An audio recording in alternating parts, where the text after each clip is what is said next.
episode 181 of Coffee and Co-Read, your source for all things literary with Catherine and Kristen, where we believe there's nothing better than a hot coffee and an awesome book.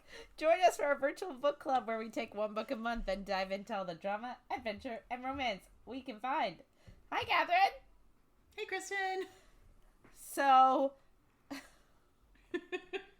I'm feeling... Things are going good. Things are going well. I'm feeling a bit delirious. I'm right in the middle of Canada Games volunteering. Over the span of like a couple of weeks, I think I'm logging like 96 hours of volunteer time. Mm-hmm. So it's going really good. Yeah, lots happening. Yeah, and like I have to be at my location for like 6 a.m. some mornings, and so like that means I have to wake up at like 5. And so I'm really tired. So yeah, that's why I feel a little bit delirious. But we're going to talk about our favorite thing. Well, not our actual favorite thing, but it's up there.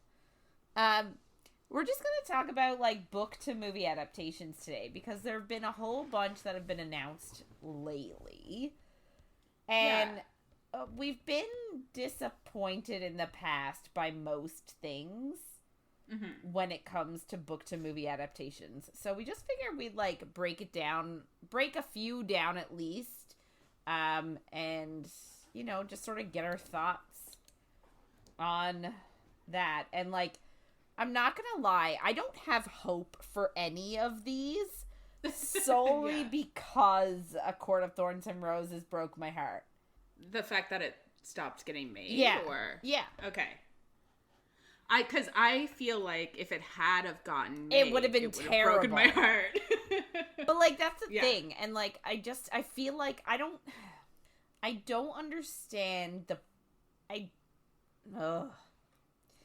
my issue stems from, I don't really understand like, movie makers when they go to make a book to movie adaptation what the goal is, because if the goal is to appeal to the people that are going to want to watch the movie, aka the people that read and loved the book, I feel like so many of them miss the mark. I feel like so many of them try to they are trying to appeal to a wider audience. And therefore they brush over the things that are important to the book lovers, and maybe they skip through or they omit certain scenes. But like, the book people are your tried and true. They're coming to see that show or movie no matter how crappy it actually is.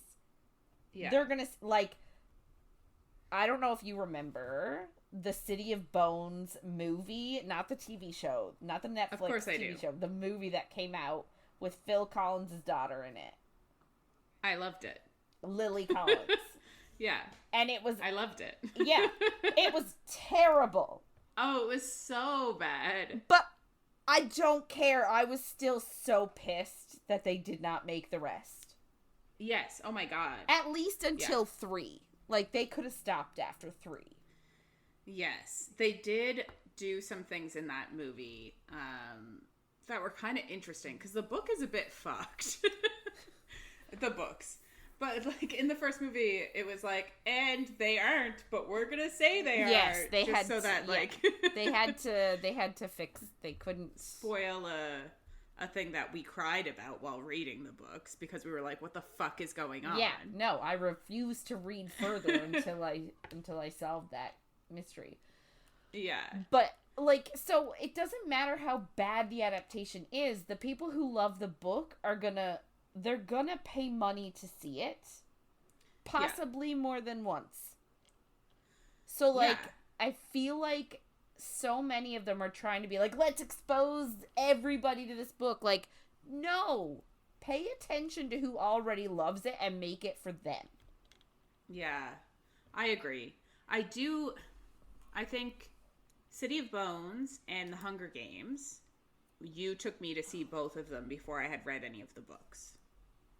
Right. Actually, I can't remember if that's true for City of Bones or not.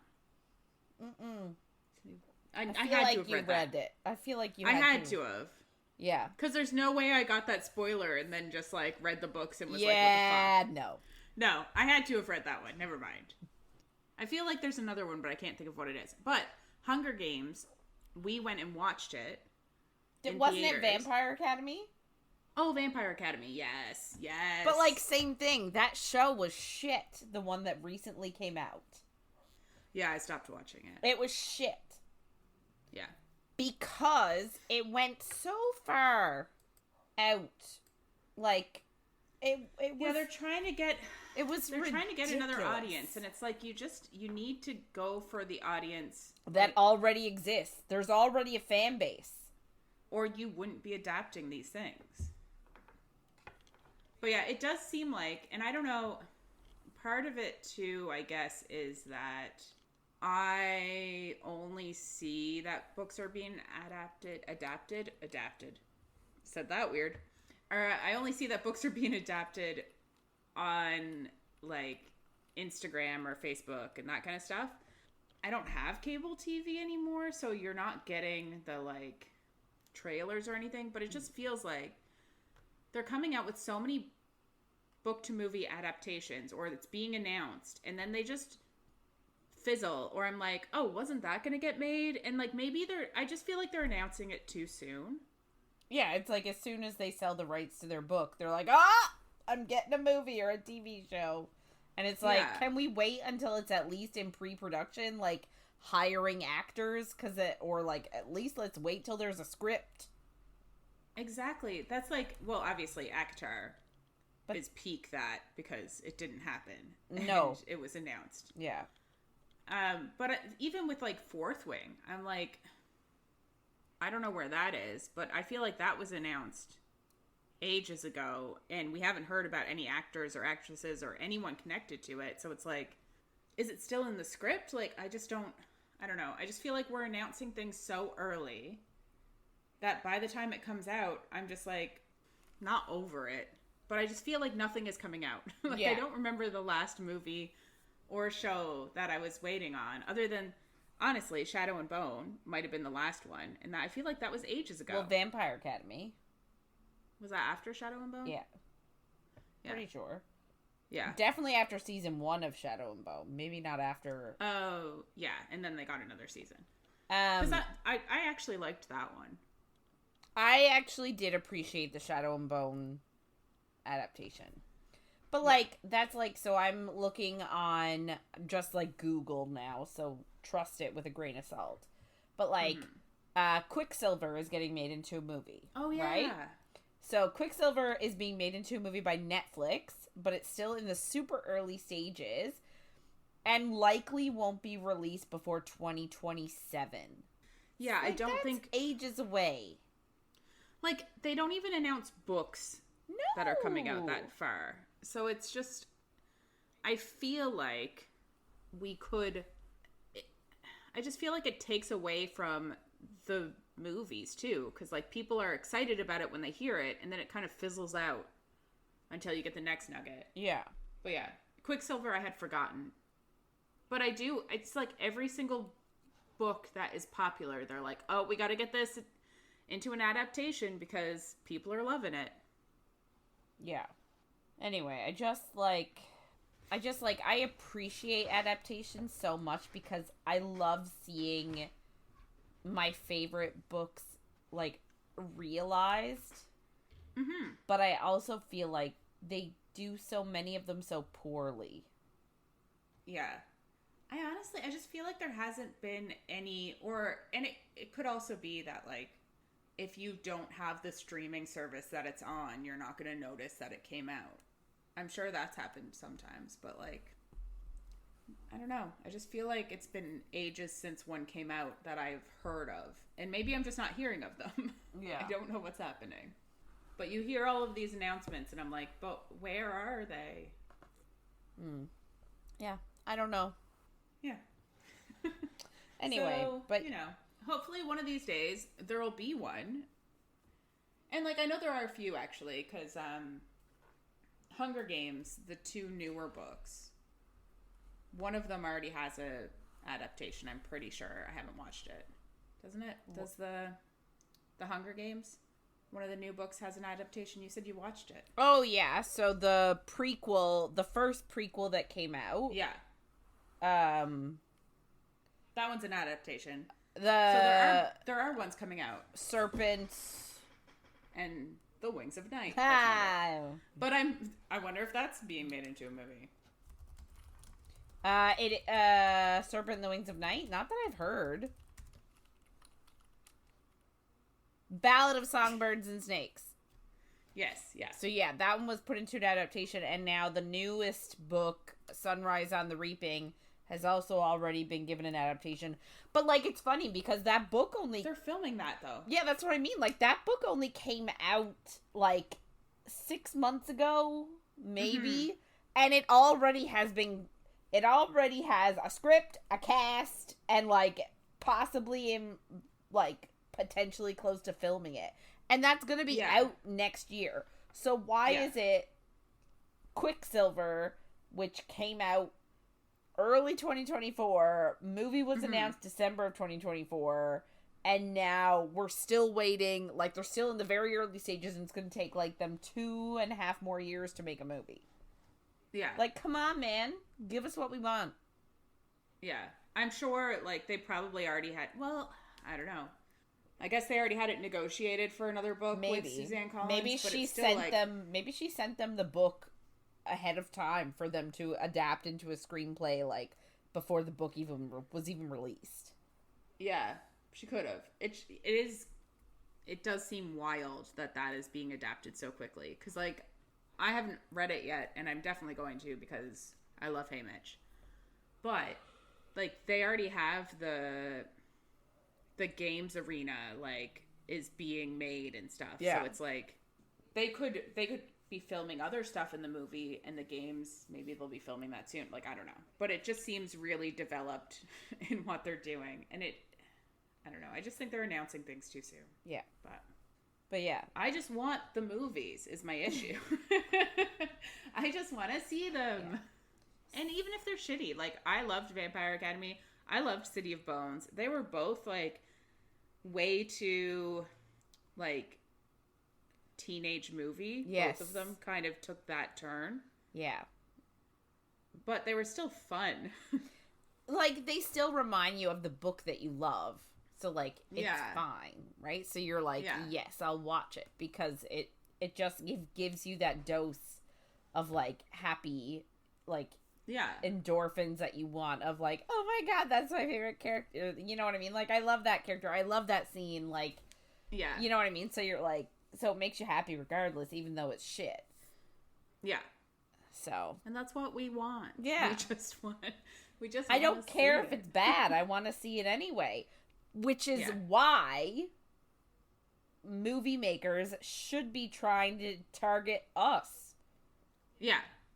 If I'm saying I'll still watch it even if it's bad, I'm your moneymaker right here. Like, target me, please. Target me. Yeah. Yes. So, anyway. Mm-hmm. Yeah, you're right. I usually am. That's a lie. I'm wrong all the time.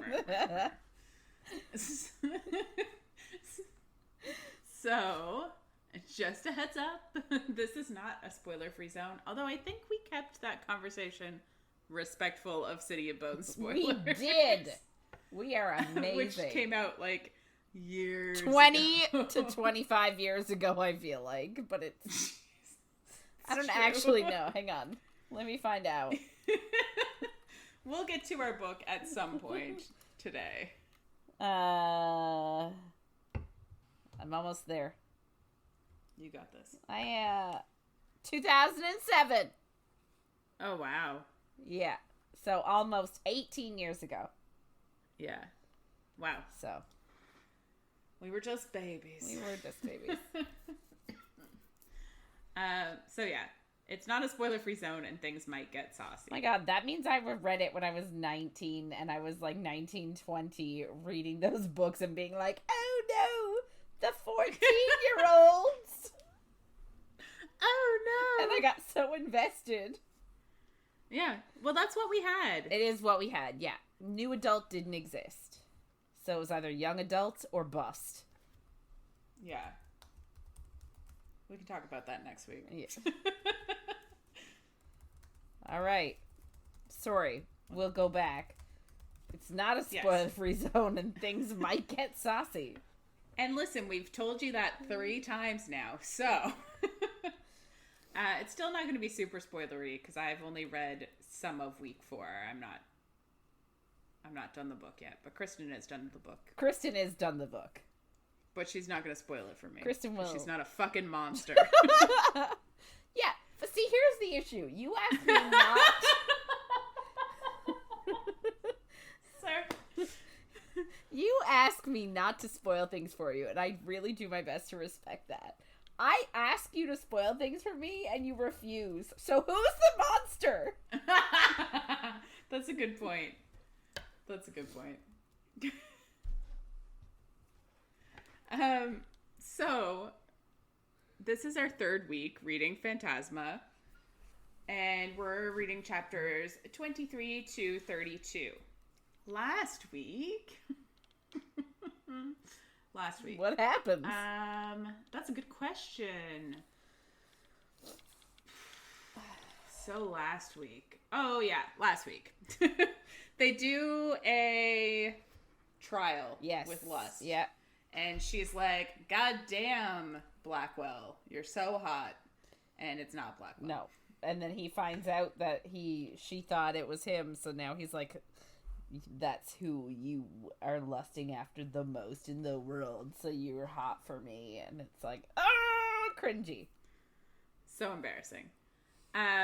So he saves her life, and I was like, she goes into it, and you're like, immediately just call him. She just has to say his name 3 times to call him. Yeah. I'm like, so why don't you just do it immediately all the time? All the time. Just have him with you although I don't know if I'd want him with me all the time. 95% of the time. Yeah. So that happens, and she also goes to try to look for things for him. Yeah, because she obviously made a deal. Like, she's got 10 years off her life if she doesn't find his key, which we don't know what that is. Yeah. So she is searching around. She goes to the library. She finds a hidden passageway. Acid rain comes falling down on them, and she has to strip off all of her clothes in front of Blackwell because it's full of acid. Oh, and we also get that every time she's injured, part of his bargain gets fucked up because he promised she wouldn't get injured. And you're like... Yeah, so he loses the ability to hear her call for him every so often, which is really convenient. It's just so inconvenient, really, but, like, of course, it makes it harder to contact him. I just think he should have put a caveat in there about, like, if at all possible, if he's there. Like, when he's not there, if she injures herself, that's not his problem. If she, like, accidentally walks into a wall. Yeah. Like, I don't think that's he should have taken that on. It just seems silly. So anyway, she tears all of her clothes off, and then he makes her come, and calls her a good girl. And then she sees the words some words are scratched out. The words scratched out. And Gabriel forever. On the wall. Of she's like... Of this room that was... like secret room that had acid preventing people from getting in there. Yeah. So she's like, fuck. Yes. Gabriel. Well, actually, that's kind of where we start this week. So. Well, because her sister had. Well, I guess you're gonna say now. Like Gabriel was one of the was a name that she had in her mind because it was in her sister's diary. So she was looking for it anyway. Yeah. So her sister was looking for Gabriel, and that's why we think she went into Phantasma. Mm-hmm. So it's night 4, and Ophelia just tells Blackwell about her sister's diary, and Blackwell's just like, well, Gabriel's a super common name. No shit. Sure. Although I do agree with him, because she's like, oh, no. Like, it has to be the same one. And it's like, no, it doesn't. It doesn't have to be. Like, how many hundreds of people have come through here? I'm sure there's one name that's been repeated. Which we get. But she says that her sister was obsessed with Phantasma, so there's likely a relationship between this Gabriel and whoever the fuck she's looking for. And it's like, I guess, but like you said, it is kind of, it's flimsy. So he tells her to get some rest, and he'll try to get the contestant log from a devil, which is, like, pretty helpful. Mm-hmm.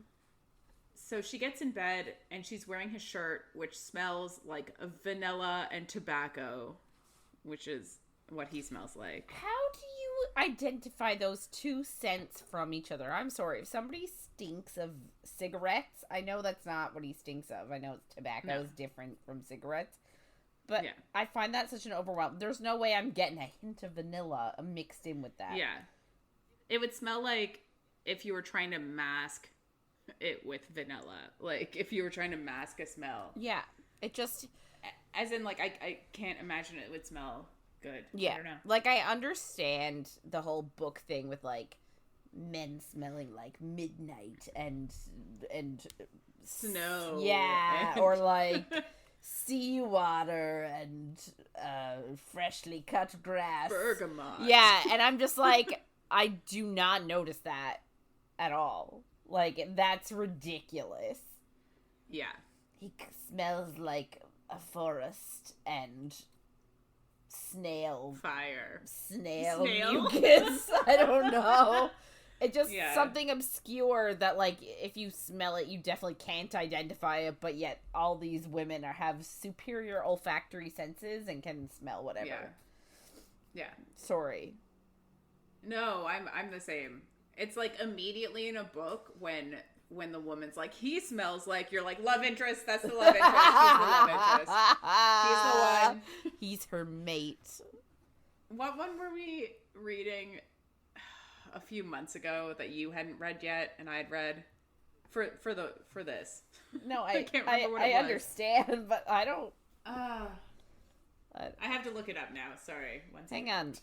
Hang on. You keep talking and I will. No. Okay. Oh, I don't know what it was. Man, it must have been ages ago. Not Bride. No, couldn't have been. We knew that one was a, like, marriage thing. Oh, it could have been Kingdom of the something. I read all those way... Not before we did the first one, did you? Yep. I think when we started... I think you read them all after you started the first one. Oh, maybe, yeah. But I'm just thinking of one that you read... Anyway, it doesn't matter. But you were like, is that the love interest? And then we got to the part where it was like, and he smells like this and this. Anyway, not the point. So he's about to leave because she's supposed to go to bed, but she stops him and she says it's in case there's a haunt. And he says that he'll wait till she's asleep, but she can't turn off her brain. And she's thinking of Genevieve and this Gabriel person. And she's thinking about kissing Blackwell and acid rain and upcoming torture. And then the shadow voice tells her to knock on the headboard 3 sets of 3 and name everyone she wants to keep safe through the night or they'll die. So she tries to be, like, super discreet, but he asks what she's doing, and she says pleasing her inner demons. He asks if he can do anything to vanquish them, and she wishes he could, but she says there wouldn't be anything left to her if he did. And he tells her he'll make sure that nothing will happen to her. And she focuses on her necklace, which has, like, a steady beat. And it has since their kiss. And on his energy. And she ends up falling asleep. I kind of wonder, like, if her necklace is his key. But we're not going to get into anything because I don't want spoilers. We all... Listen, I'm sorry, but we all know that we're going to find the key in the last, like, 20 pages of this book. Oh, 100%. Right? Like, that is not something that's going to be... It's going to be, like, down... She's got, like, 2 minutes left, and he's like, I'm going to take all of your life. And then she's like, I found it! Right? It's... All of it? And then it's going to be like, but what's the heart? And it's going to be like, yours, because you're in love with me. Okay. We just finished the book for you. So, the next morning, Blackwell's gone, but Poe is there. And I just think that Blackwell told Poe to, like, wait with her because he knew that she was, like, anxious, and I think it's super cute. So cute. So she decides that she's going to go to the room where she saw Gabriel's name because she wants to grieve that, like, she doesn't know her sister at all. And she thinks, like, Genevieve probably doesn't even think that she'd come after her here, and she just wants to talk to Genevieve and know that she's safe, which is kind of hilarious in a not funny way. Like, I texted Kristen the other day, and I was like, we kind of gave a spoiler away that the next book is about Genevieve. So obviously she doesn't die, but did we ever think she would? Like, we I don't even know if she's I didn't in even this... think about her. Yeah, but, like, we don't even... We don't even know if she's in Phantasma. Like, she literally could have, like, left for just, like, an overnight trip, and she could be chilling back at the mansion being like, where the fuck is my sister? Like, we haven't heard anything. I know. So, like... and honestly, I just didn't care, I guess. Like, it was the last thing on my mind this whole book is where her sister is. Yeah. I know, like, she cares sometimes. It's true. It does feel very much like I just want to find my sister. But then, like, a whole day has gone by and she doesn't think of her sister again. And then it's, like, 24 hours later and, oh, yeah, my sister. Like, it does not really feel like it's her sole motivation here, so... Yeah, it is kind of, it's just funny. Because I honestly just, I don't know, it's not, the stakes don't feel high. And I think it's because we don't know if she's actually there. Yeah. And I, like, if we knew for sure that she was there, I think the stakes would feel higher. Yes. So anyway, Ophelia wants to tell Vivi about Blackwell and how he makes her feel like she isn't broken. And she's devastated that she... can't feel that way again or she'll be a hypocrite, because last week he was like, next time, blah, blah, blah, blah, blah, of him making her come. And she's like, there won't be a next time. And he's like, you'll beg me. And of course. And then the shadow voice says, what if he doesn't want it? And calls her pathetic and undesirable and creepy and embarrassing. And then, like, keeps saying embarrassing. And she starts yelling to stop and, like, hits her head. And Blackwell shows up and asks what's happening. And she says the shadow voice won't stop. It keeps telling her she was embarrassing last night. And I'm like, this is more embarrassing than anything last night. Him, like, coming upon you, like, hitting yourself is pretty... Well, and then saying that her brain is telling her that she was embarrassing last night.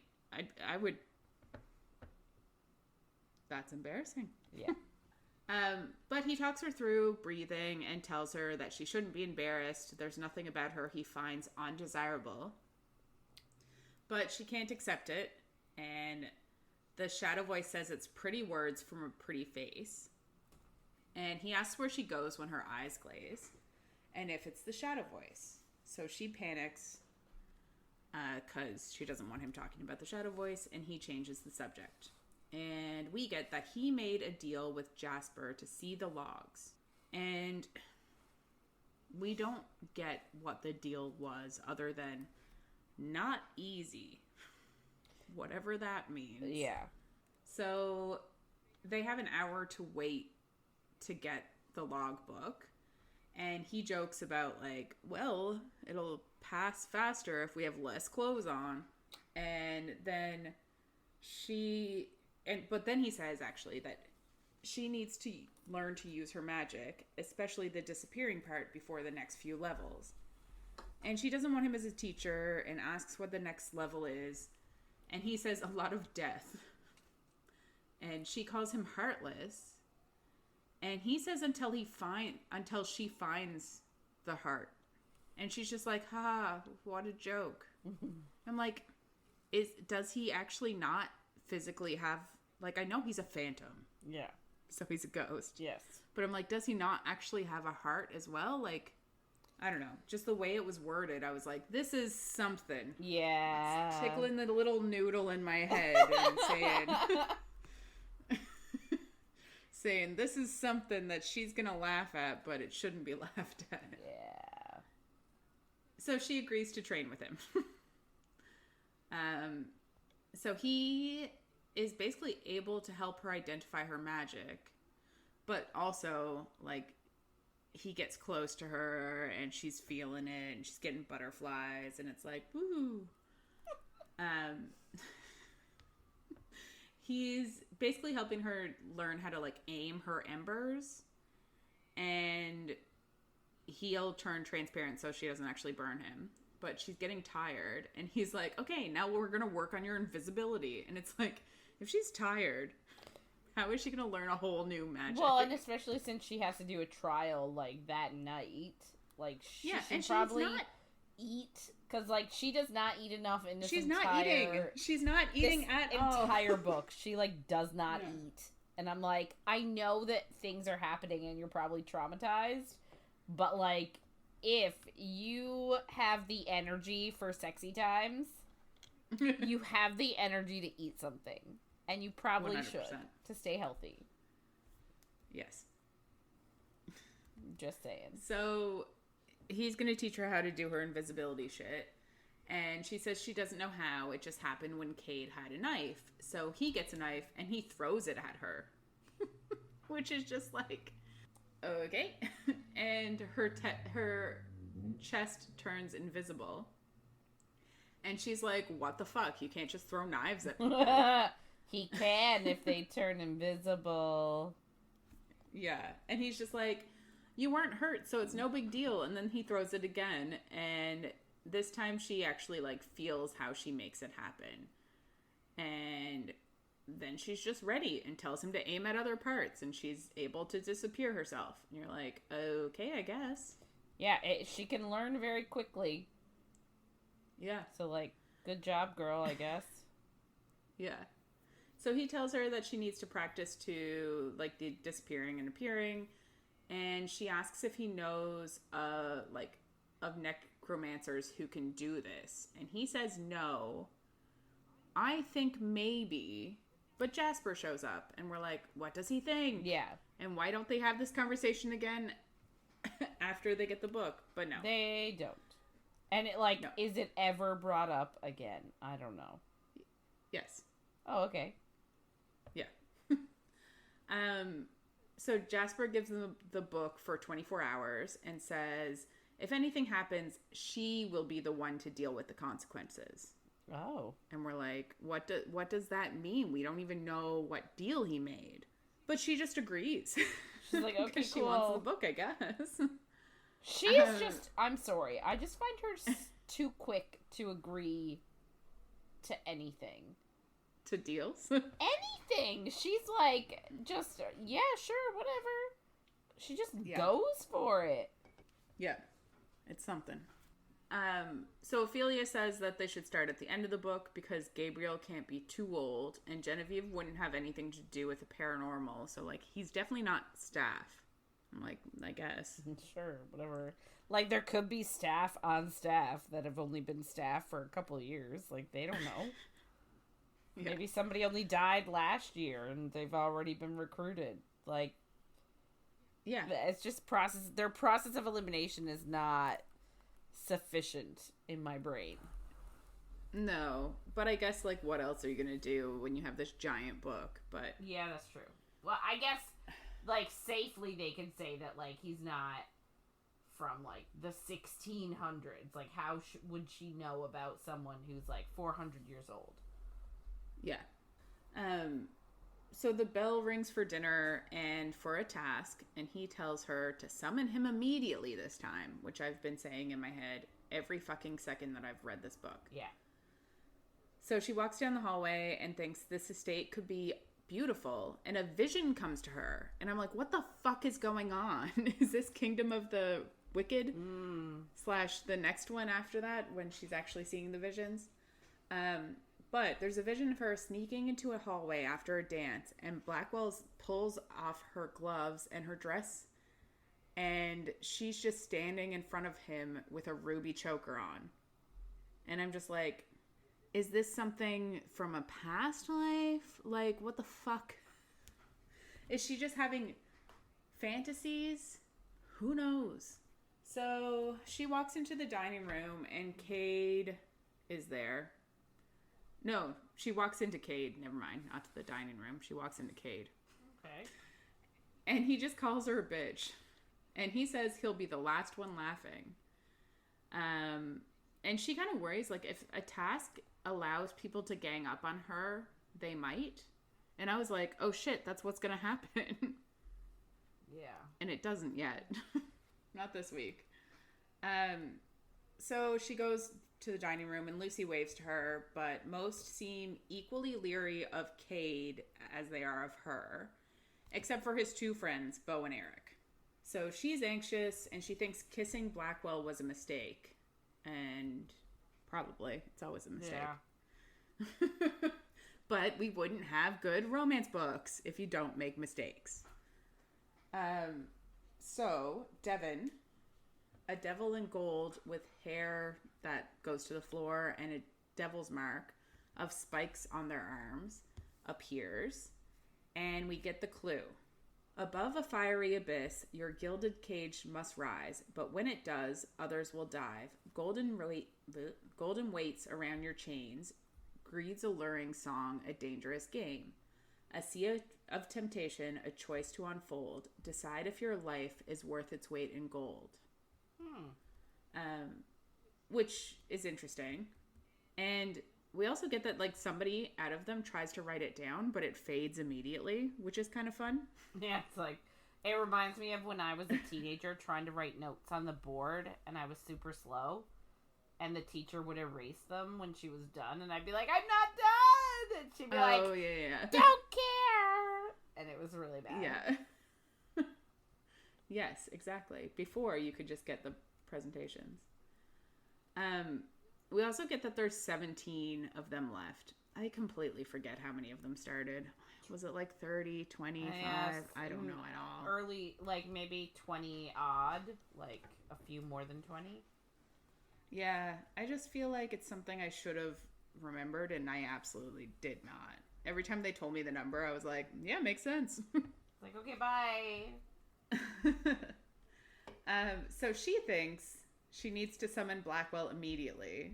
And then she walks through the gate door thing and sees an ocean of lava below her and just forgets to summon him. And I'm like, bitch. You have one job. Yes, one job. Anyway, she doesn't. The cages are pretty far away from each other, and she ends up, like, falling a bit because her chain rattles, and she's like, her cage is slowly lowered. And I'm like, somebody knows what these tasks are. Somebody has some insider information. And I think it might not be until next week, but I have a theory on who. Oh, okay. But, because, like, how do people know anything? Or have people also made deals? Yeah, like, how do they like, know already devils. how to progress? Do this task. Because she's there for a second, and then her cage starts to sink, and we're like... So somebody immediately is either intuitive enough that they know what to do, or they've heard. And the other thing, too, is, like, they haven't changed any of these things. So if you know someone who was in it before who lived, you could get information from them too. So maybe that could be the case too. Yeah. But I just have conspiracy theories. I love it. So she looks around to try to stop herself from lowering, and she sees a chain and just, like, grabs it and just burns her hand so badly, which is awful. But she hears Genevieve's voice say she doesn't let pain hurt, it brings clarity. Or she just knows that's something that Genevieve says. So she finally summons Blackwell. And he can't come in the cage because it'll lower it because of his essence. but he projects his voice, and she asks how she knows it's him, which is fair, other than the fact that she summoned him.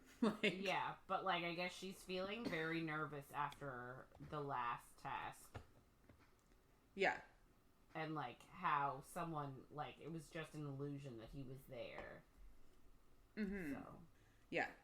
But he makes a joke about reciting her remarks or her expressions when she's on the edge. And she's like, okay, that's you. Thanks. No one else would be this awful to me. Yeah. So he tells her that she needs to climb up the cliff and clamp weights on the chain. And when she goes up, other cages will go down. And she just, like, thinks, like, she can't kill people. But he says she can't be soft-hearted now. And she tells him that she touched the chain. And he's annoyed that she didn't summon him first, as we all are. Yeah. And he can't heal her because he'd have to be corporeal to heal her, and the cage would drop.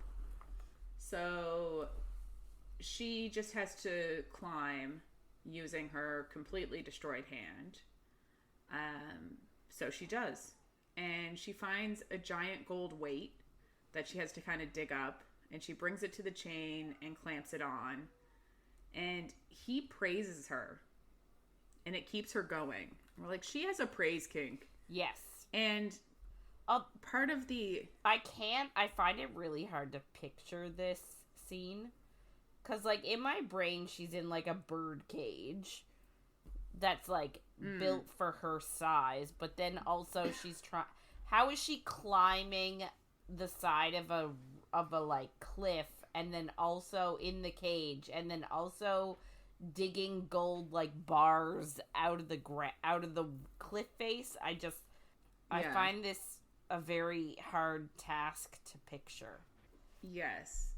Also, because I don't think that she's very strong. So, like, I feel like if the only way you're climbing up this hill is hand over hand on a mountain, like, you'd need a lot of upper body strength, and it doesn't seem like she's lifted a weight. Ever. Yeah, it is. I don't really get it, but I was going to say, I think that her praise kink is directly related to her mother never saying that she was proud of her. Yeah. Sounds right. Yeah. So him praising her keeps her going. And her hands, both of her hands, even the good one, start bleeding. And she cries, but she gets to the next weight and she puts it on. And when she does, she hears a scream and a splash. And she smells charred hair and skin. And she vomits. We're like, you're not eating enough food to vomit. Yeah. Eat more. And then the shadow voice... What? I said eat more, girl. Sorry. Like... Yeah, 100%, yes. The shadow voice wakes up then, and it tells her that she's a monster, and she murdered someone, but if she knocks on the rock 3 times, she'll be absolved. But then it tells her to do it again and again. And Blackwell cuts in and asks what's happening. And she says the shadow voice. And he asks who it is. But she says she thinks it's the worst parts of herself. But she doesn't know, and she hates it. She feels static around her. Yeah, she feels static around her, and it's like the feeling of Blackwell in the air. And he tells her to take a breath, and then 2 more. And her locket warms, and he says they'll figure out the voice later. She just needs 5 more weights. Like, that's a shit ton of weights. I mean, I guess it depends on how many she already has. Like, if she's already done, like, 11 weights, 5 is, like, not that much more. But we only got that she did 2, and, like, maybe she did some, like, off screen of the book. But, yeah. So, yeah, she keeps going, she climbs, and her arms get exhausted, but she gets 3 more, and there are only 2 left. And she gets past, like, a layer of fog so she can see the top, and she sees at least 6 cages already on top and empty. I'm like, she got help pretty fast. I guess maybe she's slow at this part because of the aforementioned upper body strength. But I'm like, how did 6 people get out of there before her? Seems wild. They must have help. But then she looks over and she can... Right? But she looks over and she sees Cade to the left climbing, and he just has 6 gold weights at his feet. And that makes her think of the riddle, and she realizes that he's trying to keep the gold. Which is just interesting, because, like, yeah, if you're super strong... So, actually, 2 things. In this task, yes, if you're super strong and you came here because you need money, this is a great idea. Keep the gold, and then leave once you're out of here, because you already did the thing that you came for. You got the money. Yeah. 2, I thought that he was keeping them so that he could put them all on at once and she would just drop into the lava and be fucked. Oh. Yikes. I thought it was going to be like a gotcha moment, and it absolutely is not. He just is keeping it to... Because he's the one that his father was like, don't come home if you don't get money, basically, I think. Yeah. So yeah, he's trying to keep the money. And I don't think we ever know, unless it happens next week or the week after, if he kept the money or not. If he kept the gold. So she keeps climbing. She gets her next weight, and they watch him fall down past the, like, mist fog cover. So Blackwell says, basically, like, if you have the weight, you fall further. Makes sense. 2 more cages come up, but she can't look over and worry about it. She just, like, keeps going. She gets her gold, and she puts it on, and she barely hears the scream. As she gets to her exit and, like, goes into the dining hall, she faints. She wakes up, and Blackmore is healing her, and she tells him he's heaven sent. And her hand is fully healed and, like, new skin, and she thanks him for getting her through the task. But he says it was all her, and he's proud of her. And no one's ever said that to her before in her entire life, which is just kind of sad. So he asks to talk about the shadow voice, but she refuses because she's embarrassed. And, like, he also saw her cry, which she doesn't like. And she thinks, like, she should have plummeted into the lava instead, which is just kind of funny and often, you know, what you think when you're like, I would rather die than have this embarrassing conversation. But she says that she can fix herself without him. And she tells him that, like, the voice just gets louder when she's stressed. And he tells her that she doesn't need to fix herself, which is a good thing to say. Aww. And she says he doesn't get it. No one does. They only judge that she has to, like, tap on walls to keep people alive, or she can't leave the house on certain days. And she's just trying to stop having to hear every sin she's ever committed being played over and over in her head. And he tells her he isn't going to judge her, and this is one of the least strange things he's heard in Phantasma. But her believing she did something so bad she should be in pain is not okay. And obviously she's upset about, like, people dying in the last task, but he tells her taking care of herself first is not a sin. And she says her whole life people think of her mother, and now her, as blasphemous and morbid, and who would want to be around that? And he's like, girl, I'm actually dead. Like, I'm a phantom. Like, obviously I know about that. Yeah. Like, which is kind of funny. That's not going to turn him away. Yeah. But she asks to talk about something else, and she says she wants to feel good. And he asks what's going to make her feel good. And she kind of argues with herself for about 0.5 of a second. And then she's just like, fuck it. Who knows what's going to happen? I could fucking die.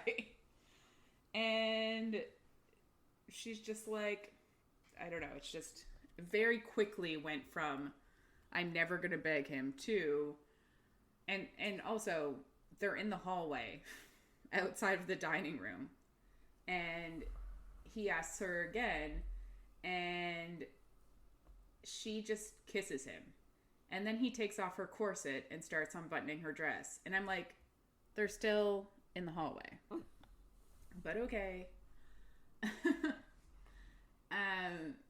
So yeah, he, like, starts taking off her dress and touches between her boobs, and he leaves like a trail of blood. And she says, "What do you want?" From her injuries. Right. My bad. Because he healed them. Yeah. But she asks him what he wants, and he says that he wants her to let him have all of her. And there's nothing he's seen that made him look away, and no atrocity she could ever commit to make him not want her like this. And he wants to know everything, all the darkest corners of her mind, and he wants to taste her sins. Well then. She's just like so intense. Yeah. Like, this is what she needs. So they aggressively kiss, and then he kisses down her neck, and then he gets on his knees, and her locket burns hot. And they're still in the hallway.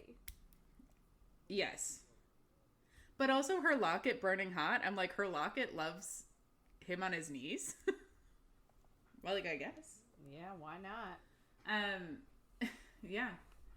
She looks around because they are in a hallway, and he says he dares somebody to bother them now.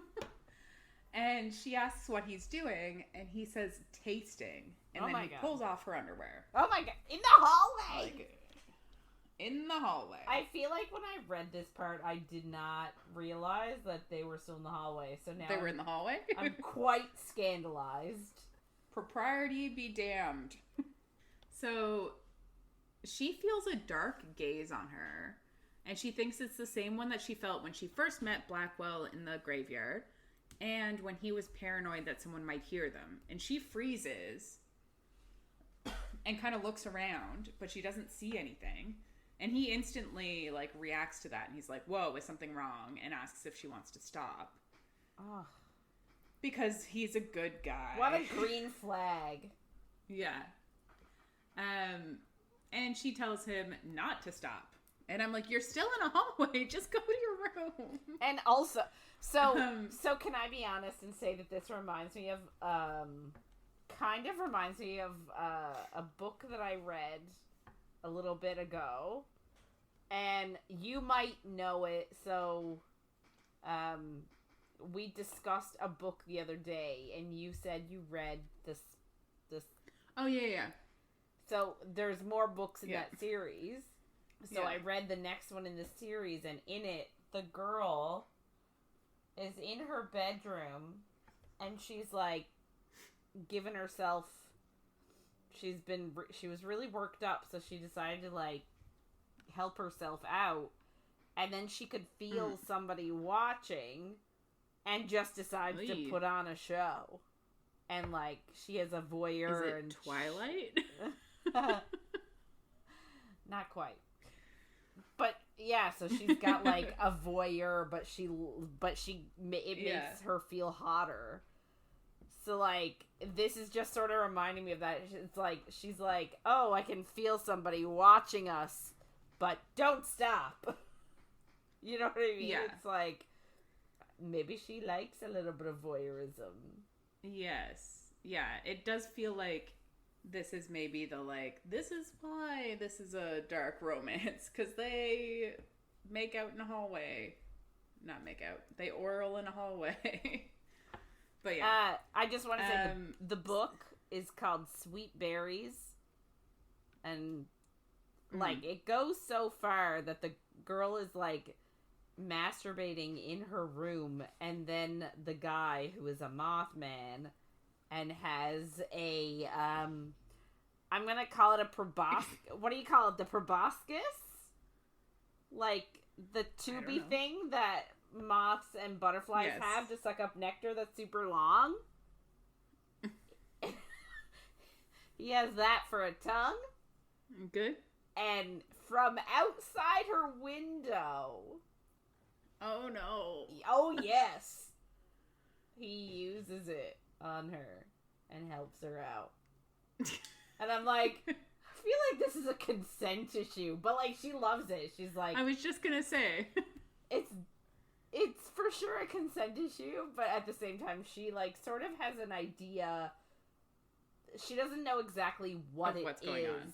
Like she knows that the person watching her is doing something to her, also like to her clit. She doesn't know it's his tongue, proboscis, but she can feel it something. And she's here for it. So, like, I guess that takes care of the consent issue? Maybe a little? I guess she didn't say no. Like, that's not... I guess, not saying no is not enough of consent. No. As Planned Parenthood would say, you need an enthusiastic yes. Yes. And you do. Not a no does not count. Yeah. So, I don't know. But anyway, so this whole moment is just reminding me of that book. Because she's like, let's go to Pound Town in the hallway. Watching. Except for, like, the eyes, the dark gaze, it just doesn't seem sexy. It just seems, like, dangerous or, like, bad. But, yes. Okay. So, he obviously teases her a bit at first, and then she says that she can only imagine death is more kind than him. So he goes in and he tastes her and says that she tastes like heaven, and then he just goes to town until right before she's about to come, and he pulls away and laughs. And she's like, what the fuck? But he transports them into her bedroom and takes off his jacket and unbuttons his shirt. And he has the, like, super hot V muscly thing. And she's like, oh my god. Ugh. She calls him beautiful and says that it's irritating. And he says, I know. And he lays her on the bed. And then he disappears her dress. Love it. Which is just funny. Very and convenient. He calls her stunning and angelic. Yes. So convenient. And she knows, like, she kind of thinks, like, there's nothing she needs to hide from him, and he'll see all of it by the end of this. The woman, the necromancer, and the monster. It's like, okay. And she tells him to come here, and he kisses up to her face. And then she pushes him over until she's straddling him and says it's her turn to taste. Because she wants to try what she saw in the lust trial. And she doesn't know at this point if she's going to live through all of this, so she wants to do everything. But obviously she's never given anyone head before. Because, correct. Of course. But I guarantee you she's going to be amazing at it. Because that's just how books work. Entire life. Yeah. Yeah. It's literally how books work. It is. She takes off his pants, and he's huge, and her hand is too small to encircle his entire penis.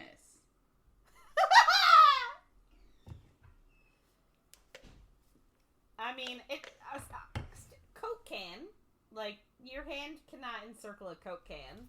But it can encircle this lotion top, which is rather thick. Maybe she has tiny, delicate hands. I don't know. I'm just going to assume it's a Coke can. In girth. Yeah. I think that's what we're supposed to assume. That is girthy. I wonder what the length is like. We just get huge, so I'm assuming also large in that sense as well. Right. So she strokes and she asks if this is okay for her to ... And, she's trying to ask if it's okay for her to put it in her mouth. And he says that she could drag him down to the depths of hell right now, and he'd be fine with it, which I kind of love. And she says this is a version of him that she can work with. And she finds a rhythm between her hand and mouth, and he's, like, almost ready to come, and she stops and says it's payback, which is just fun. Hilarious. So he transports her onto her back. And he starts to circle her clit, and then he gets, like, fingers her and gets her G-spot. And she bites his shoulder to stop from screaming, which makes him moan. And he asks her to tell him she wants this. And she says that she does very much. And he actually pushes into her. And it's so deep, so he's also long. And it's funny, because sometimes during the sex scenes, I think, he's a phantom. Yes! It's just funny to me. Yes. I completely, yes. How does it, yes. I do wonder about it. Yeah. So yeah, he's so deep that she swears she can feel him in her soul. Oh my god. What? And did you just say she thinks what? she didn't know it could be like this. With an H? Yes. Because I don't know if you know how to spell what, but it has an H. Not at the beginning. you just literally said, what? And it was really funny. Yes. Because have you ever felt somebody in your soul? Have you felt someone's penis in your soul? Ooh. No, that's good. Do you know what, though? I have heard, like, I've read books, though, where it's not the soul, but girls have been like, oh my god, he's so big, I literally, like, feel him, like, in my stomach. Like, I feel like I'm gonna, like, yeah. Like, I feel like I'm gonna, like, upchuck his penis, because it's so deep in me. So, like, I guess soul is just he must have a very short torso. Yeah. Oh, yeah. God. Okay. So, yeah, she thinks she didn't know it could be like this. And, like, can I just be honest, though? And she asks for more. I need to be honest, though, and say that, like, he's gigantic. She's had sex one time. I feel like there needs to be a little bit more training involved. Nope. Perfect immediately. Great. So, and then she asks for more. And he's like, yes, ma'am. And he makes her come immediately. Great. And then he flips them so that she's on top. Yeah. And he guides her with his hands on her waist because obviously she doesn't know what she's doing. And she's getting there again. And so is he. And he tells her she's such a good fucking girl. And then he starts playing with her clit too and tells her to come for him again and to ride harder. And then they hear a clap of thunder. And they look up and a red cloud appears above the bed. And blood starts to rain down. And he says he forgot about this hunt, but if she lets him up, he'll take care of it. But she just starts riding him again. And he asks if she's sure. And she says it's only blood. And he said that to her after he healed her. He's like, it's fine, it's only blood. And the storm starts to get stronger. And the storm and both of them build up together and they all crescendo at the same time. Oh my god. Both of them come and the storm is wild. Essentially the house that is the storm is essentially Comes also coming. Yeah. Amazing. Yes, they all come together. And then she looks around and it looks like a murder scene and she's just like, oh god. And he says he could get used to that name and she's just like, ugh. And says his ego is big enough already. And then he clears all the blood away and then he gets dressed. And she asks if he's leaving. And he asks if she wants him to stay. And she says yes. So he says he will. And she lies on his chest where his heartbeat should have been, she thinks. And she falls asleep thinking, fall in love with, I don't know what the actual saying is, but fall in love at Phantasma at your own risk. Right. Yeah. Okay, so Ophelia wakes up from having a nap after their post-coital session. And Blackwell is... Yes, he's sitting next to her in bed reading through the Book of Contestants. And, like, I don't really understand why they're focusing on this, because this has no impact on him whatsoever. What do you mean? Well, like, this has nothing to do with him finding his, like, his key or anything like that. It doesn't have to do with her getting through the trials. It literally is just a, like, it's her being like, I wonder why my sister didn't tell me about it. And, like, so it's a side quest. It's a side quest, and they're wasting time. Yeah. Yeah, I agree. I don't know why he's agreed to do it unless it's supposed to be a show of like he's finally like he wants to make her happy. He has some feelings for her in some kind of way, like maybe. Yeah. So he makes a joke about how little she slept and how he obviously didn't wear her out enough, and I'm just like, woo, go for another round. And Ophelia's trying to convince herself that this is just sex and she has no feelings for him and it's nothing more. And she's like, she thinks about how her sister is super gender and like sex positive and thinks girls should be casual about sex like men are. So she's like trying to be casual about it. But she also thinks that casual sex is really hard for her. And like also thinks that she slept better with him by her side. And actually, it's the best sleep she's had since her mother died. So, we all know she's catching the feels. Oh, 100%. Yeah. So, she asks him how many pages he's gone through and offers to take over when he tells her that he has gone through 200 pages. And she's like, well, shit, let me take over for you. You've done a lot. Let me just go get dressed. So she gets up to go get dressed, and then he just snaps his fingers and she's dressed. And, like, she says that the dress he put her in is super snazzy and, like, not anything she could afford or that she brought with her. It's, like, he's dressed her in something more expensive. Yeah, but it does remind you of last week when she had to pull her dress off, and it was like, well, why didn't you just snap her dress off? Snap her dress off? Like, that's a good point. Why didn't you clothe her? Yeah, that's a good point, actually. So Blackwell wants her to get some more sleep because, like, she's got to be up late tonight with the trial, and it's not even done yet, so she hasn't slept that much. But she's because you need sleep and eating. Yes. And she doesn't do either. Key things for human survival, eating and sleep. But yeah, she doesn't do much of either. So she's like, oh, I can't sleep. So he shows her the handful of pages that he's already marked that have the name Gabriel on them. And obviously there's a whole bunch.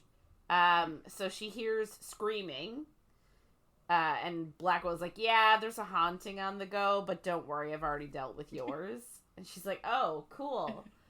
But I guess there's so much commotion that she's like, she can't concentrate. So she's like, can we just go somewhere quieter to look at the book? So he's like, cool. So first they go to the dining room because he's like, you don't eat enough. And it's like, yes, thank you. You're seeing what we're seeing. And then he takes her to the drinking parlor. And I think we've been there before, but I don't remember why. Super quickly. Like, they just searched the room. Right. He took her there, and he made himself a drink. Right. It was, like, fair. Yeah. So she looks through the Gabriel names, but, like, nothing jumps out at her as, like, being significant. And she just feels exasperated. And he's like, how about I look again when she's asleep? And I'm like, don't they only have 24 hours with the book? Like, you have to wait for her to sleep again tonight? Like, in my brain, that is more than 24 hours with the book. Yes. That's a good point. But, yeah. whatever. So, like, she is now saying what I said earlier. Like, she doesn't really see the point. They should be looking for his key because even if they did find Gabriel, she doesn't know how he fits in with her sister's narrative, doesn't really understand why he's important, and he has nothing to do with finding Blackwell's key. So, just leave it alone. Then she complains about Genevieve. And, like, she does, like, a full-on rant about Genevieve. And how she thought she knew her, but, like, all of these secrets is making her think that maybe she didn't know her. And she tells Blackwell that, like, Genevieve has spent her whole life avoiding anything magical, but then at the first chance of Phantasma, she just jumps right in. And, like, also the fact that she had all these friends and, like, this whole social life that Ophelia had no idea that she had. And, like, she just feels like they've grown apart and she doesn't really understand it and doesn't really know why. So, like, Blackwell offers her a drink. He's like, man, that's rough. Here, have a drink. And then he's like, just stop worrying about your sister's life and just think about your own life. And live your own life. I don't know why he hasn't gone to check if her sister is here. Yeah. I don't either. Also, does the contestant book have current contestants in it? You would Shouldn't think. she just check? Oh my god! Yes! Oh my god, I'm so dumb. I did not think about this at all. I think she's the one that's wrong. Ugh. Anyway, so he just tells her, stop worrying about your sister's life. Live your own life. And he's like, you don't have to take up your family business, like, just if you don't want to. And she just says that 20 generations of women in her family have been necromancers, and she isn't going to stop because she wants to be selfish. And I'm like, I don't think anyone said anything about stopping to be a necromancer, but you don't have to be at the beck and call of humans summoning their dead relatives all the time. Exactly. Preach. Thank you. But anyway, so it skips ahead a few hours, and, like, I guess Blackwell kept filling up her cup, and she kept drinking, so now she's drunk. And I'm just like... Great. This is great. She has to do a trial in a few hours, and you're just getting her intoxicated. It's a terrible idea. Anyway, so they're kind of flirting. It seems like she wants to talk about them and, like, what's happening with them, but he sort of wants to change the conversation, and he forces her to lie down on the couch, and he sits on the floor in, like, near her head. And she just mentions that, like, how in a week she's not going to get to see him anymore, or she thinks about that, sorry, and wonders, like, is she going to forget things about him? And she's really sad about it. Fair. So he just tells her she should sleep and calls her Angel, and that right now he's here. And it just shows that she actually said everything out loud instead of thinking it in her head, which is so embarrassing. The trope I hate the most, I think. Is it? I don't know. I just hate it. Have you ever accidentally said something out loud that you thought was a thought? Yeah. Very, I mean... How? Probably while intoxicated. Ugh. Or, like, half asleep. Yeah, but half asleep, I feel like you're half dreaming, so that doesn't... What you say isn't necessarily going to be real. But all of these, like, I'm thinking this. Oh, I must have said it. Although, to be fair, in the last book that I was pissed at this about, it was neither of these things. But yeah, I don't think I've ever done that. I don't think I've ever said something out loud. Oh. That I thought was a thought. Oh, well, I don't know. I mean, it's very rare. I don't do it on the regular, but, like, I feel like I've probably done it once. Yeah. But, anyway. In my brain, I'm just like, that's not even possible. So, glad to know it's possible. You know? Yeah. I'll take that.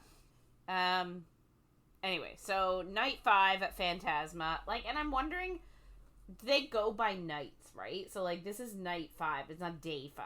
So, like, it doesn't start at when they wake up at dawn. Like, it starts in the nighttime. So, she wakes up. She's got a splitting headache. Of course. And they end up talking about his memories and the early ones that he has a Phantasma. And he is struggling to think that far back. So he says, like, he can remember specific people, but his memories fade with time. So, like, if she were to bring up a person, an individual from, like, 200 years ago, he would remember it. But he doesn't remember circumstances maybe, like, around that. Mm-hmm. And she asks if it's lonely being a phantom. And he tells her yes. But then he says, but not always. And it's sort of indicative of, like, he's talking about her. Yeah. they're, like, kind of having cute moments. Yeah. But then he also tells her that, like, no other contestant has tried to get to know him the way she has, which is cute. So... It's cute, but it's also, like, well, I guess it's only 7 days. How do you fall in love within 7 days? Yeah. How to lose a guy. So they start another magic lesson. So I guess, like, again, she doesn't need to eat or anything. So they practice summoning her magic and aiming it, as well as turning her body parts invisible. And she asks about this next trial. It's trial number 4, which is all about gluttony. And then they get flirty and they start to get a little sexy when a devil shows up. So this devil is named Sinclair, and he's got cat-like eyes, and Blackwell just tells her not to show him any vulnerability. They're not friends, Sinclair and Blackwell. Yeah. And, like, Sinclair emanates darkness and vengefulness and looks at Ophelia and asks if they've met before. And, like, that's something. So, Blackwell keeps her, like, protected behind him. Like, immediately steps in front of her to defend her against this Sinclair guy and wants them to leave. But Sinclair asks if she's a good fuck. And, like, maybe she'd give me a ride. And that makes Blackwell snap, and he punches Sinclair immediately. And... Of course he does. Yeah. And Sinclair laughs and tells him that was a mistake. And then there's smoke, and then Blackwell is gone. So obviously there's something where Blackwell's not allowed to, like, hurt Sinclair, maybe. And then he did. Yeah. So now they're and alone. And also it just seems like Sinclair is more powerful. Mm-hmm. And so, like, that stresses Ophelia out that he's gone. And she's about to summon him, but Sinclair tells her not to bother because he can't come to her. And if she tries to summon him now, it'll just hurt him. So Sinclair's obviously done something to him. Yeah. And then she hears Blackwell on the other side of the door calling her name, and the devil just offers her a deal. And he tells her that she is the key to his undoing, and he wants her to forfeit. So she is the key to Sinclair's undoing, I guess. And if she, sorry? No, I was just gonna, like, there's so much going on between the two of them, and I just don't really, yeah, don't get it. So he just tells her that, if she chooses to forfeit, he'll tell her exactly where her sister is. And she just tells him at that to fuck off. Because she's like, in her brain, she's like, Blackwell's going to help me get through all the levels. I don't need this guy. And then he reminds her that there's no happy ending for her and Blackwell. Ugh, it's so true. It is so true. And he just says, like, he can't leave Phantasma. So, like, if she forfeits, Sinclair is offering to break the deal she had with him. So she won't owe him the 10 years anymore if she just forfeits. Mm-hmm. Anyway, so she asks, and I guess wonders why he's doing this and why he cares about what she does. And he just tells her that she's poking around in places she shouldn't be able to, and that she shouldn't be poking around in. And he doesn't want her to find things. So she then sort of gets that, oh, this guy knows things about Blackwell and about his anchor, and doesn't want her to find them. So then she again tells him to fuck off, and he just finds it funny that she's so loyal. And then he tells her she doesn't know him, and to check page 882, and ask Blackwell why he didn't show her before Sinclair disappears. So he's gone, and then Blackwell, like, blasts the door open and is in front of her in a second, and he's, like, super concerned. He's like, oh my god, are you hurt? What did that monster do to you? And, like, it's so hot. I'm not gonna lie. Yeah. Fair. I'm sorry, like, him just being like, blasting the door open to get to her, I'm just like, yes. Yeah. So, like, she is like, don't worry, dude, I'm okay. However, show me page 882, write meow. She doesn't say meow. I said it. I know. I was like, I couldn't actually tell if you said meow or not, but it did sound like meow, and I was like, maybe she just said now, and I just heard meow. No, I said, write meow! That's fair. I just got a new cat mug that says meow or never. I love it. And I love it. So he shows her the page and sees the name Gabriel White. And then a few names below that, she sees the name Tessie Grimm. That's her mom. Mama. Ah! And like, this makes her spiral. Because she hates all the secrets. Like, she thought it was an honor for her to give up her life to carry on in the family business and the family legacy because her mother did it. And her mother kept telling her it was an honor because her mother was in Phantasma. And it seems like her sister knew her mother was in Phantasma. And her sister knew about the house debt and didn't tell her. And, like, she just thinks her mom and her sister are keeping things from her. And then she starts to spiral and be like, oh my god, maybe they think I'm too, like, my brain is too fragile to share things. So she's like, maybe they think I'm, like, too crazy to tell me things. So then she's like, oh my god, they think I'm, like, broken. And, like, she getting sad, and the shadow voice is repeating over and over again that she's broken, and she's freaking out. And then she turns on Blackwell, because he obviously found the names, and then he didn't tell her. Yeah. And she's just furious with him, and tells him that she will be his nightmare if he in any way prevents her from finding her sister. And I'm like, wow, girl, like, you're literally like, oh my god, my sister doesn't like me, and, like, she doesn't want to tell me things. And then at the same time, she's like, if you get in my way, I will murder you. Yeah, a dead phantom. Yeah. But okay. So, like, he tries to explain that he was planning on showing her, but he just needed more time. And then he explains that, like, he knew there was something special about her the moment he saw her, even though he doesn't remember seeing her first.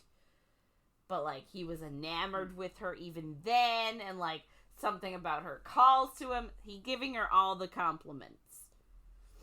Of course. And then he tells her that her essence is familiar, and he couldn't figure out why until she mentioned Gabriel. And then he tells her, it's a very Star Wars moment, Gabriel White is your father. Yeah. And she's like, I need to know everything. But Blackwell's like, can we please go to your room to talk about this? And he actually says, like, he tells her that right before Phantasma came to New Orleans, Gabriel lost his second attempt in the competition. And that he... Does that mean he died? I think so. I know, but it's not... It's not clear. It's not explicitly stated. And I'm like, no body, no death. I don't actually remember, but I'll be honest with you. I don't 100% remember. I don't think in this part we get if he's dead. Maybe it comes up later in the book, but I don't know. Yeah, I don't know. So Blackwell also explains that, like, halfway through the trials, like, right before he came to New Orleans, so right before this, I don't even know what to call it. Competition? I guess. So right before this one, when Gabriel was involved in the one, like, right before, so I guess he had made a deal with Blackwell, and he'd stopped summoning him halfway through the trials. And, like, apparently he was just lost. He just wasn't competing. So he tells him that, he tells Ophelia that he had offered Gabriel the same deal, the 10 years. And right now, it's Gabriel's life force that is keeping him, like, corporeal right now. And, like, it's because it's his essence keeping him alive, that's what he's recognizing in Ophelia. Mm-hmm. And then he also tells her that the limb disappearing thing comes from Gabriel, because he's a specter. So, like, he can... So that's why I was wondering, remember when he was like, actually, I think that the reason is because... And then Jasper showed up with the book. I think he was going to tell her this. And it's like, well, why didn't he just tell her instead of keeping secrets? I know, but it always seems like they mean to tell you, and then something happens, and then it just gives license for the person to be pissed. Yeah, that's all. Yeah, 100%. Anyway, so apparently Gabriel can shift himself in and out of visibility, which is why Blackwell wanted help from him, because he thought that, like, that was a nifty skill. So she's just pissed because it seems like Blackwell has been testing her abilities for a while and, like, didn't tell her his thoughts. And he assures her, like, he's like, listen, I understand you're annoyed, but, like, this is just Sinclair trying to divide us. Because he's like, the one thing that I remember is every time I get close to getting free, Sinclair shows up and makes him fail. So he's like, please don't, like, let this derail us. And he just says he promises that it was just a hunch until they started magic training. And, like, he really only knew for sure when he checked the book while she was drinking. So, like, she was literally drinking. He checked the book, found Gabriel's name close to her mom's. She woke up. I think she was unconscious for like 5 minutes when Sinclair was like, oh, he's keeping things from you. He's really not. He just didn't have the chance to tell you yet. Yeah. You know what I mean? Like, I honestly, I would give him a pass here. Agreed. So, like, she understands, but she just wants to be left alone for a bit to just process everything. So he's like, okay, that's fair. So he goes, and she cries. And she literally cries until the next trial starts. And she goes into the dining room, and Lucy was worried about her. And she just shuts that down. She's like, bitch, we're not friends. I don't think that's what she calls her. But, like, she does say, she's like, you don't need to worry about me. We're not friends. Which I think is kind of bitchy. Like, you don't have friends. Yeah. So, like, if Lucy is offering to be your friend, take her up on it, girl. Yeah, I agree. So there's only 13 members of the group left. Jasper, who we've met a couple of times, is the next devil. So he comes in and he makes the portal. So the clue is, a deadly game unfurls upon a twisted board. Watch every step you take, or your fate will be untoward. To gain the upper hand, levels are in play, but be careful which you choose. The pendulum swings both ways. Temptation in numbers, don't overcount. Forward or backward, a single key to get out. So this is a complicated one. Yeah. A lot of them have been like, hey, if you listen to this riddle, you can kind of guess what's going to happen. But I find this one is more complex than that. So, Ophelia is the first one to go in. And obviously it's a giant chessboard, because what good fantasy book doesn't have a chessboard in it at some point? So, there are golden levers on each side, and there's a name of each contestant, and they each have 2 levers, one with a check mark and one with a cross. So, like, I think there's a chessboard in the middle, and then on 2 sides, there's both a plus and a minus. So, I don't know if they have 4 levers each. That's the way I feel like it comes out.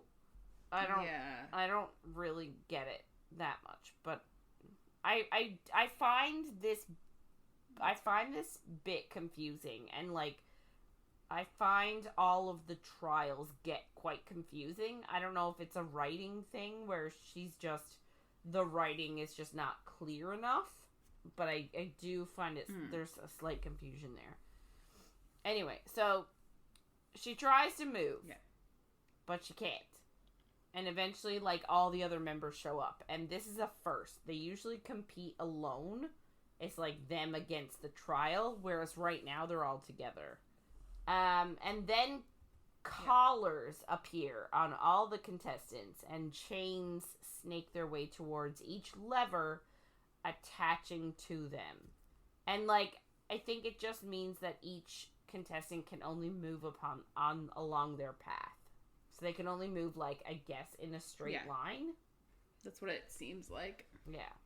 So 3 gold bars appear, and, like, nobody understands what's happening. So Cade steps forward 1 step, and the square he steps on sinks 3 feet. And 1 gold bar appears in his hand. So then immediately 3 other people step forward and sink down, and then 2 people get gold bars in their hand, but the last person doesn't get one and their square doesn't sink.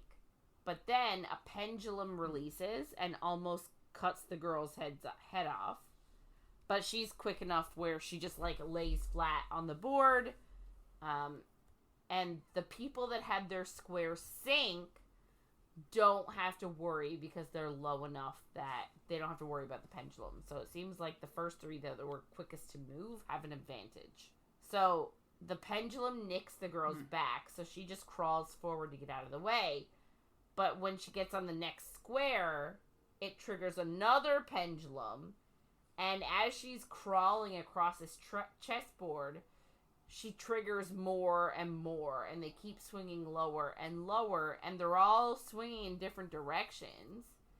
And, like, she's asking people for help, but Cade just says, call Jasper and make a deal.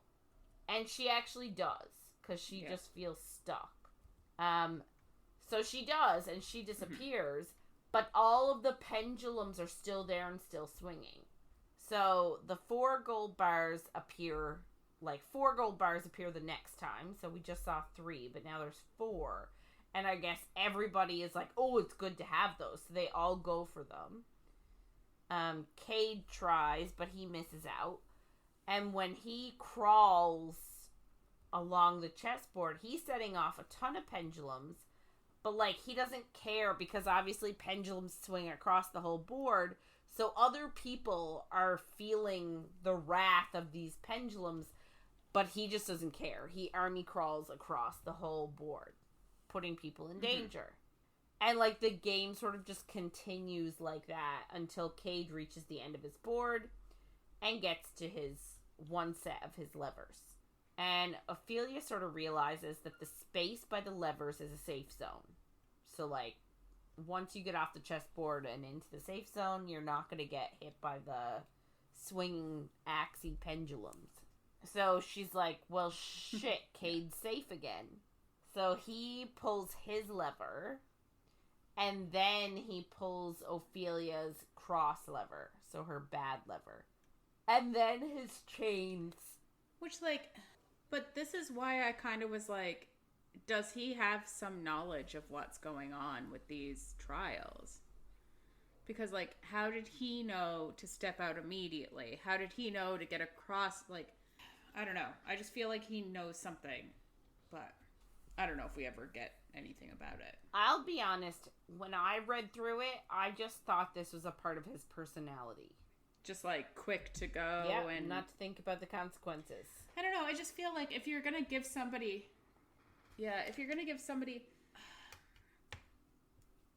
how did he know to pull her lever? Well, there's a cross next to it. How did he know that would be a disadvantage? I know, but I don't know. I don't think I would automatically think that. Yeah, maybe not. Don't know. Yeah. But. So. And other people could have had their own stuff going on, like we already said. So maybe he does have something. Yeah. So, I guess Ophelia chants Blackwell's name, and he shows up, and she realizes that if she stays in the center of each square, she's safe. I don't really get how, but maybe it, like, the pendulums all avoid her. But she still asks for his advice, and he tells her she can go for the wall behind her, where there's a key that releases the collar and opens the door, or she can go for the levers in front of her, which pulling the one with a check mark gives that player an advantage on a future level, but the cross gives them a disadvantage. So if you were to pull both levers, they would equal each other out, and you would get neither an advantage or disadvantage. So I guess now that she's got the disadvantage one pulled, like, she realizes she's probably going to have to pull her other lever so that she's neutral, right? She doesn't want a disadvantage going into any future challenges. So Blackwell tells her that it's time to get going. So she actually goes invisible, which releases the collar. So, like, she doesn't still have to go, like, straight forward or straight back. She has the luxury now. She can go, like, sort of wonky donkey all over the board if she wants to. So she just starts straight. Yeah, if we knew more about chess, we could. Yeah, I don't know anything about chess, so that's not good. Not helpful. No. No, I don't know what piece she is now and what piece she was or whatever. No. So she keeps traipsing just across the squares, stays right in the middle when she can, so that she doesn't get chopped by any of the swinging pendulums. But, like, she's still triggering them by stepping on them. And then some guy named James gets hurt. So, like, she just keeps going, and then water starts coming down from the ceiling. So, like, apparently Cade was, like, pulling more levers to make them all suffer, which I don't understand, but he did. And then Eric actually attacks her and almost causes her to be cut in half. And she's like, dude, what the hell is wrong with you? And he's like, I saw you make one of your limbs disappear. And, like, you're talking to someone invisible, so, like, you're a demon for sure. Like, he doesn't understand, you know, that she's just something other. And she's like, dude, like, I bleed red. I thought you saw that I already bleed red. But he's like, it's a trick. And he's just like, let me kill you so I can be sure. And it just reminds me of all those, like, the witch tests where it's like, hey, we're going to drown you, and if you float, you're human. Yeah. You know what I mean? It's like, I'm gonna stab you until you die. If you die. And then you're not a witch, but you're also dead. So, yeah, I feel like Eric is doing the same thing. Like, I'm gonna kill you and stab you, and if hoping your blood is red, but too bad, you'll probably be dead. So yes, he just wants to kill her to be sure, and Blackwell doesn't want to waste his magic on this guy because he doesn't want to drain it too much in case he needs to help her. And, like, she's just avoiding him, and she's almost, like, through the board when Eric grabs her again, and, like, he's too strong for her to break out of his grip. And Blackwell reconsiders using his magic to kill him, but Ophelia just knees him in the balls and then steps into the path of a blade and, like, sets a trap for him to grab her again. But as he grabs her,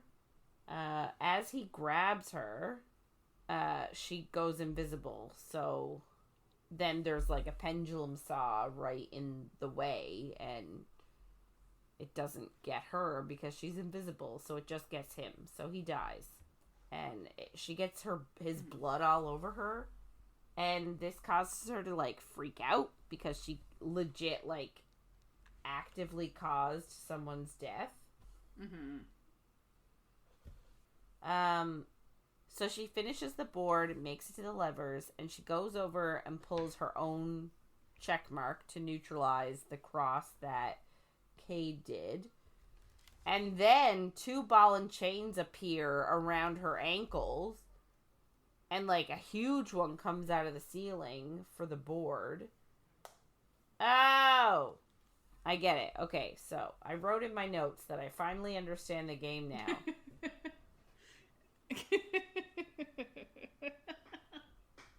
Sorry. So, this trial is all about gluttony. Like, how much are you going to feast? Like, how much are you going to go for yourself? So, essentially, I'm not sure if it works both ways. I don't think it does. But essentially, the more steps people take towards the levers, because the keys to get out are behind you. So, like, the more steps you take towards the levers, which give you advantages and give other people disadvantages, the more advantages or disadvantages the more, like, suffering happens on the board. So, like, Cade pulled the lever to make her, to, like, give himself an advantage. Pulling that lever caused everyone to suffer on the board with, like, a pendulum or something. So, like, they're willing to see how selfish you are, because are you willing to let all of these people suffer for your own gain? Yes. Yeah. Telling you, I'm so glad I write notes like that. Yeah. I was wondering what this had to do with gluttony, because it's like, there's no feast. I feel like it's twisting that common phrase, you're a glutton for punishment. Right? Yeah, that's good. Yeah. Anyway, so she pushes down her lever to neutralize herself, but then she pushes Cade's disadvantage lever down, which neutralizes him, because he pushed his own advantage lever. So she goes around. So pushing Cade's lever makes all the pendulums go faster. So she goes around, unlocks, like, she goes around the board this time instead of going back on the board. Goes, circles around it, gets her key, unlocks her door, and exits into the dining room. So Lucy is there, and Ophelia is wondering how she got through the competition and the pendulum so well, and notices, like, a fresh wound on her that already looks to be healing. So, like, maybe, like, Lucy's not who she says she is. Yeah. Obviously, most people don't heal immediately. Yeah. So she mentions, like, oh, you're healing quickly. And Lucy just says, oh, don't tell anyone. But doesn't tell Ophelia what there is to tell. But, like, she does have this weird substance on her hands. So I'm like, wow, she's totally a witch. Yeah. That makes sense. So she goes back to her room and she gets a bath to clean all of Eric's blood off of her, and then she summons Blackwell while she's completely naked and asks him to distract her. But, like, he doesn't really want to while she's upset. So, like, green flag. And he says that, like, she only seems to want him after a trial and after, like, near-death experiences. And I'm like, what about after magic class when he ate her out? Like, she was here for that. And, like, But also, that's all there is. It's all trials. Like, what are you talking about? Even when she's not in a trial, acid is raining down on her. So, like... Yeah, it's all... There's a lot of death issues. So, yeah. So, I guess he tells her, he's like... Maybe I don't just want to be a distraction to you. I guess he's feeling a little used in the body department. Well, apparently he has a hot body, so should be used to it. Used to it. So she just says, okay, fine, go away. I'll find my own distraction. But then he says, no, I'll stay and I'll watch the show. He's like, you know, if you're going to be your own distraction, I'll stay and watch. And, like, he really doesn't think that she will go through with being her own distraction. But she's like, I'll show him. So she climbs on the bed and she does. She, like, is her own distraction. She plays a game with herself. She just plays with herself. Who are we kidding? And, like, he finds it torturous that he's, like, watching without participating. So, like, obvious. Sir, you could be participating. She asked you to participate. But, like, obviously, she, like... Yeah. She's by herself for, like, maybe 30 seconds. And he's like, you know what? I can't handle this. So... He goes right in and joins in. And, like, he essentially licks her out by her sitting on his face until she comes, which is great, you know. He was very... I find this hilarious about both of them, is both of them are like, no, I don't, and we can't. But, and they're just, like, so quick to change their minds. They're like, wait, what? Yeah, sure, okay. And yeah, so they're like, it's enthusiastic consent is what it is. I just find it hilarious how both of them are like, no, I don't, like, he's like, I don't want to just be a distraction for you. What? Wait, what? Okay, let's go for it. Like, you know, like, he goes from no to yes so fast. And she's like, no, I'm not going to see you in a week. Yeah. We can't. Wait, okay, yep, okay, sure. Like, just, it's such a split second difference between, no, we can't. Oh, okay, we can. And we will. And it's just funny. Yeah. And we do. So, like, she vocalizes that she wants him inside her, and he asks again, like, is this a distraction? And she says, yes, she wants a distraction, but specifically she wants him. And that he makes her feel good and safe and not alone. So...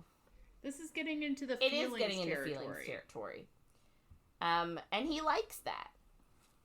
So, they have sex. Mm-hmm. And he tells her he doesn't want to be anywhere else but inside her. And that she is as close to heaven as he'll ever get. And I'm like, I really do like all of his heaven analogies when he calls her angel. Mm-hmm. I really like, I don't know. I like it. So, like, as they're sexing, she tells him she thinks that she's ... And, like, obviously she's going to say she's falling in love with him. But then she gets too distracted by climaxes. So she doesn't say anything. Good. So, afterwards, obviously, the fact that she was about to say it and the fact that she's feeling like she's falling in love with him freaks her out. So she's like, I need distance! She doesn't say that. She thinks that. So she gets up and just says she wants to go looking for his key because, like, they haven't done very much of that. And I'm like, you are correct. You have not. And he's like, okay, let's go. And she's like, no, I should go alone. And she tells him that they can't be together again like that. AKA sex. Because it's dangerous for them to get attached since they'll never see each other again in 6 days. 6 days. And I'm like, that's a valid point. Not the we shouldn't have sex again bit, but, like, she is trying to be sensible in that they aren't going to see each other again after the 6 days are up. Like, that's all they got. No. But also... This whole thing, we don't really know what this whole thing about, like, don't fall in love here means. Because it is just very ominous of, like, don't fall in love. It's like, wait, what? Why? There's something there that we don't understand. And, like, not gonna lie, it was at this point of the book that I was starting to feel, like, not hopeless, but, like, I just... Sorry. We obviously can see them both of them catching the feels, right? And, like, even if she does find his key and she does release him from Phantasma, he's still a fucking phantom. Like, he's still dead. Yeah. That doesn't make him... That doesn't give him a body. In my brain, I'm wondering at this point, I'm like, well, how the fuck is this gonna resolve itself. Because I couldn't see... I couldn't see past... Like, I couldn't see through our big problem. Mm-hmm. So, you know, that was sort of where I was at this point. And anyway, I'm also really sad that she's like, no, we can't be together anymore. And I'm like, girl, that's the reason I'm reading this book. Like, come on. Right? So true. Yeah. No, I completely agree. So, like, better not. So, like, Blackwell's obviously quite annoyed about her trying to be like, we can't do this again. Because, like... Well, especially, he was like, hey, stop calling me after trials. I don't want to feel used. And she's like, hey, we need to stop using your body right now. I can't use your body. Stop dangling it in front of me. Basically. But anyway, so, like, he's obviously annoyed. He, you know, he likes her. Who are you kidding? So he's hurt that she's doing that. So he just says, like, oh, are we not supposed to speak again for the next 6 days? And she's like, no, like, obviously we'll speak, but, like, we just need a little space. So, like, we shouldn't do any more kissing, no more fucking or sleeping together. And he just tells her he understands, and he just vanishes. And I literally wrote in the notes, I'm sad. I don't see a way out of this for them. Because at this point, I didn't see how they were going to get past even, like, I fully believed she's going to find the key, the last 20 pages of the book, it's going to be fine. He'll get free. But it was really it was really hitting home at this point that he's still dead. What are they gonna do? Yeah. Yeah, which is just another reason that you're like, well, is he a phantom? Because if he's a phantom, he's dead. Not to keep just saying the same thing over and over of he's dead, but also, what? Yeah. I forgot what I was gonna say. It's fine. Anyway. But yeah. So, we're sort of ending off on a, like, depressing... I don't know. Yeah, it is a bit of a downer. It's a downer. And I'm not going to lie to you. It goes down for a little bit. Does it? Next week, too. No. Yes.